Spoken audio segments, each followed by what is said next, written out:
start with, they're not going to go to small arteries, so perfusion is not big. So things are relative. I think the point we have here, when we have one design, we don't apply it for all condition, we don't use it all the same way.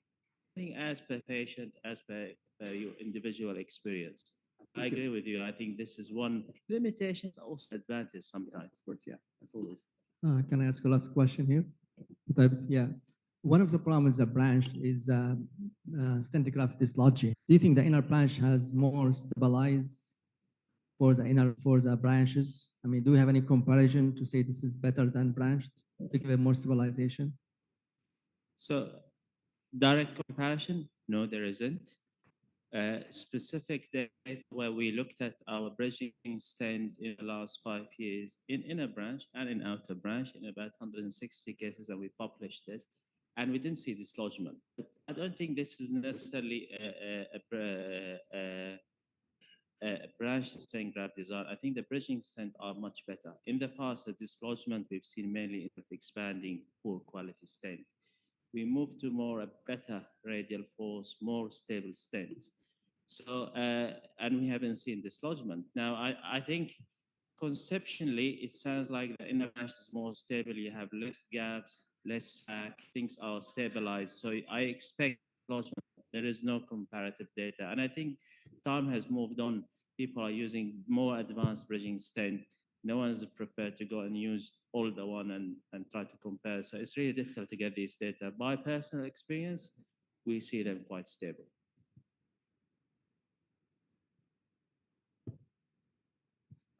Thank you very much. Professor Amr Gad, since mic is yours.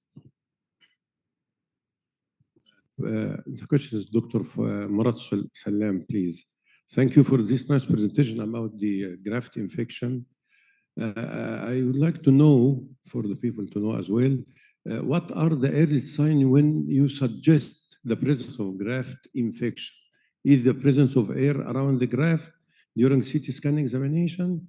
And second, in this era of endovascular techniques, EVAR and TEVAR, do you find that these grafts are more liable or more prone to infection when you find in your series, or the standard aortobifemoral virus? Thank you.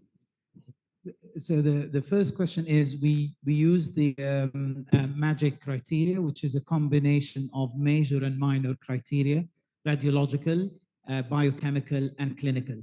Each one has 2 or 3 major and 2 or 3 minor, and a combination of a score will make it a graft infection. It's a very valid, very useful tool.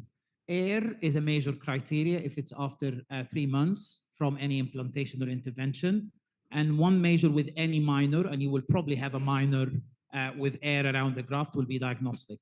But we use criteria, and we've been using it. We validated retrospective. I think it's a very useful tool. If you use the MAGIC criteria, we have got now a sensitivity, well, a specificity of 100%. We never taken a graft out that turned out not to be infected. I hope we haven't missed any. That's one. The second question, which is related to, sorry, the second question was? In your experience, I know that experience in yes, so the endograft. Yes. Yeah. So what we have seen actually in our experience, endografts and open grafts are 50-50 from the ones that ended up infected and explanted. This is around 120 total. We've explanted then 70, and we have seen fistulas with endografts, which is very weird. Fistulas to the sac, fistulas to the neck.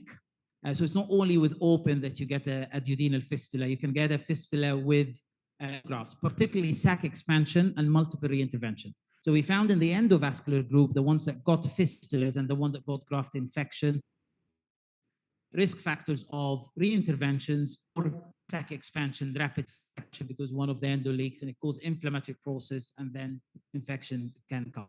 So I wouldn't say that open or endo are a little bit more.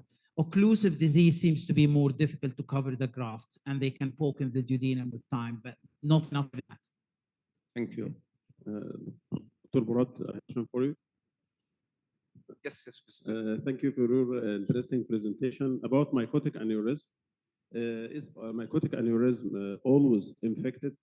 So what is the proof that it's infected? It is just, we describe this from the shape of mycotic aneurysm. This is my first question. And also penetrated aortic ulcer can end also in saccular aneurysm. So this is my question for you. Yeah, not all saccular aneurysms are affected. So mycotic, by definition, is actually not a accurate terminology, but it is an infected aneurysm. But you are right, the morphological saccular is one fact only of the diagnosis. You need to marry that either bacteremia, high white cell count, high PET scan, uptake around it. And I agree with you, some of them can be quite confusing with the penetrating ulcer, borderline inflammatory markers. So their diagnosis can be tricky. There is no equivalent